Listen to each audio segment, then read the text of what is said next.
All right, and we're back, and we're getting a lot of requests for games here. So we decided, since this is just regular sofa glug kind of broadcast, just chilled out, relaxed, laid back. We decided that why not make it a little bit interactive? People have been requesting games, so we're gonna have a short. What's it called? Voting on the stream. We have 3 games that have been requested. The first one is Prop Dash versus Zeta 2. Then the second one is Quantic Madde versus our very own Soup Duck. And the third one is actually you praying, ProxyPanda versus heltida. And it could be fun to hear what you wanted to say about that game. And I have nothing, so don't tell me any spoilers. No, I don't know who wins. No, you don't. Of course you don't. So, stream people, which one do we want to see? Do we want to see Prop Dash versus Zeta 2? Do we want to see ProxyPanda? Or do we want to see Madde versus Soup Duck? Which one? I don't know. Which one? I want to do this. I wouldn't say Mark unmute the chat because I've been watching a lot of Day 9, but that's not going to help because it's unmuted. It seems like Madelisk here, but there are not too many people voting at the moment. No, there's a Mad and there's one a Dash. Ooh. And people say, yeah. What means they're asking about what your probes and pylons and what your T-shirt means. Yeah, it just means that you have to stay on top of your macro that you will get to masters or grandmasters very easily if you never miss a beat. This is a masters T-shirt right here. Yeah, just remember this. This is what the T-shirts look like in Platinum. I haven't gotten upgraded to the StarCraft T-shirts yet. I have the general nerd one, the shining one with Jack Nicholson here. Yeah, it's very nice. It's nice. So what are we getting to? We have a bunch of proxy costing proxy. Madelisk's writing, "Hello, Madde. Nice to meet you. Nice you have her here on stream." And Theo White also wants to see proxy costing proxy. So 2 for Madde, 2 for proxy, 1 for Dash. All right, so 1 more and 2. No, that's Flilly. She already voted for Dash. I know that. Of course you want to see Dash Flilly. We know that. She played at the first event, and he played for her, and she played for him, I think. For strange reason, they had similar, identical builds. Yeah, very and strange. We have 1 more for proxy here. 1 more for proxy. It looks like, proxy. It writes, do your own game. So it's going to be do your own game. Do your own game, yeah. Scenario. So let's throw ourselves into, there you go, ProxyPanda versus heltida. Yes, and heltida, he's a Protoss as well. Yes. Do we know which league he's in? I think it was silver. You think it was silver? I don't remember completely. All right, fair enough. So let's see if they manage to get into the game here. The point with just loading up games on the fly like this is that you need to set the bars with the corresponding colors. You need to set the bars for the spawn locations and so forth. So it's going to take a few seconds for them to fix this all. But it's a lot of fun. Yes. If nothing else, it's a lot of fun. And Madde's watching. Yeah, and Theo White as well. 2 very good players here. I think both of them will reach far in the tournament. I think so too. Madde, you're probably gonna get to play Theovide. So say hello to him in the chat. Be nice and gentle. And good luck in Norway. She's going for a tournament in Norway now this weekend, I think. Well, maybe you know more than I do No, regarding I don't that. know. Sorry. I know everything. No, I just sent an email that talked about her, and we're getting a countdown for the replay right here. And here we go. Do we have it started? Yes. Perfect. So, I'm going to have the honors. Or would you like to have the honors of introducing the players? We can just quickly. So I'm bottom right here at 4 or 5 o'clock. I think you deserve a better one than that. I'm going to get that. So go back down there. Okay. All right. So down in the bottom right corner, we have our panda from the mists, the man of myths and legends, ProxyPanda, ladies and gentlemen. There we go. And in the top right corner, we have another Protoss, so a PvP, and this is heltida playing on someone else's account. It seems like. Oh, no, yeah. No, well, he has his nick as Nexus Census while he's heltida on UniSL. Ah, fair enough. He's heltida on you. Okay, so that's his in-game. You get to choose whatever nick you like. Yeah, so This game, this is actually the second game, and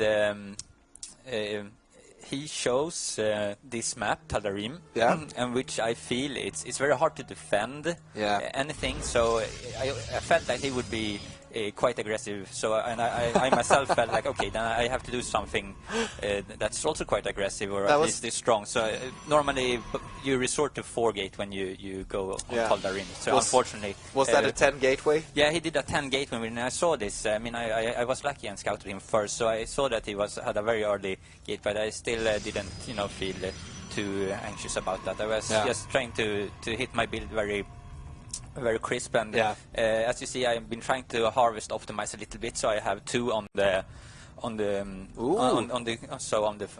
the short minerals. It's very important to do that at the start, because you can get your first pylon around 4 seconds earlier, or even better.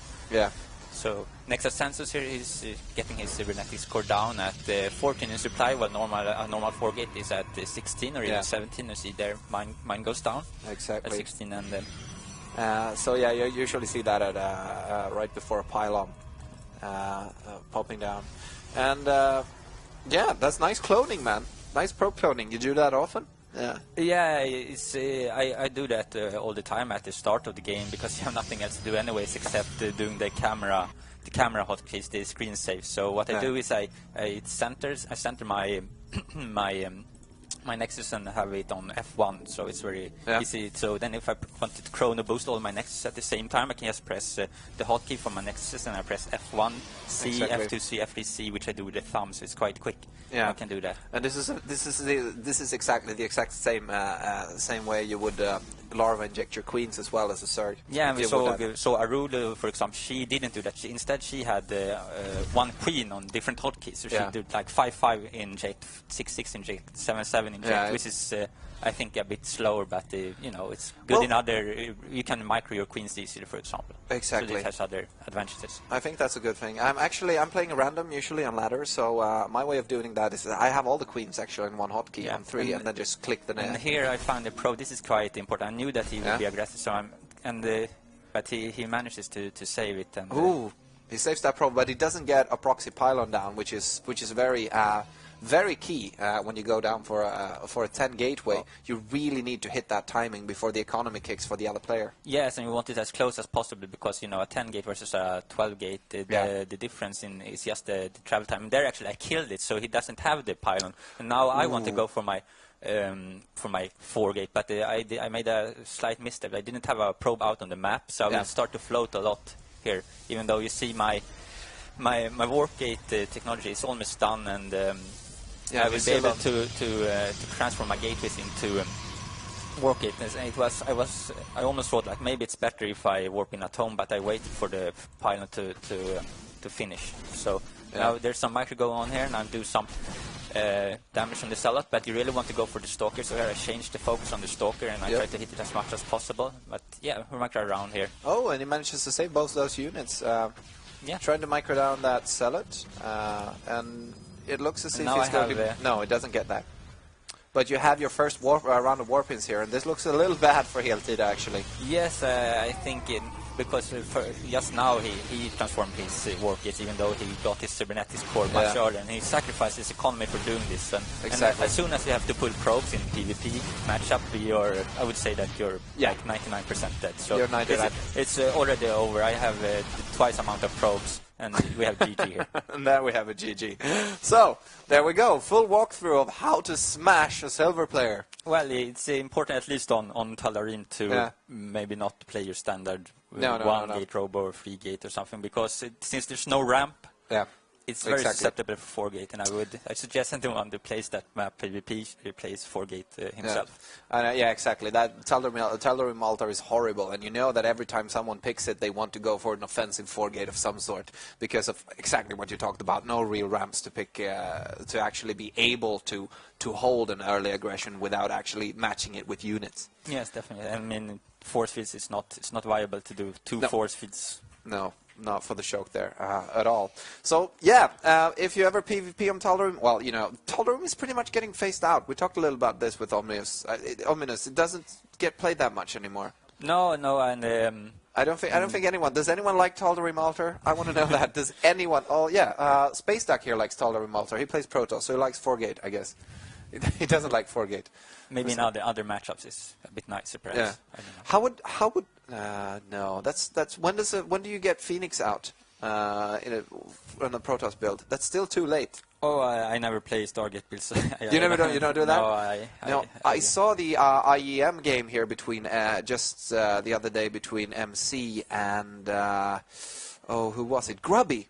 And it ended up the last in the best of, I think it was a best of 5, and the last game ended up with both of them going Stargate. Yeah. And that was interesting because I'd never seen a game like that, and Artosis and whoever it was, I can't remember, they had never costed a game like that, so they were just sitting around, wait, what does this mean? Do you go for the ranged attack upgrade? Yes. Do you build the upgrades for the Phoenix? Do you take bases? What do you transfer into? So it was an awesome game. So if you haven't seen that, you should really go check that out. You can see that on their Twitch channel as well. Yeah, Phoenix versus Phoenix is very, very sensitive since they do extra damage versus each other, so you really need to have the superior amount, and it will, you will lose a lot quickly. A lot. So it's enough if you have +1, and in the end maybe you will have +5. Exactly. And the problem is, what makes that matchup so insane is the fact that they're both attack moving, so you can't run away. No. There's no way to run away. So if you get caught by them, they can just keep chasing you, and there's no way for you to actually get away unless you split them in a very... Or, you can, run through your stalkers, perhaps. Yes, you can run through your stalkers. You will lose a lot of Phoenixes. Yeah, that's true. Anyway, we're going to throw ourselves into... we're going to load up the next game. Now, I don't know if we have any discussions on... in the chat about what the next game is. But I'm thinking we're going to leave that to our actual communications officers, and we're going to take a short break and grab some more glug, and we'll be back in 4 or 5 minutes with a game or two. One more. I don't know how many more we're going to do, but I'm thinking at least 1 or 2 more before we go to bed. That's what we're going to do. So we'll pop back in 5 minutes.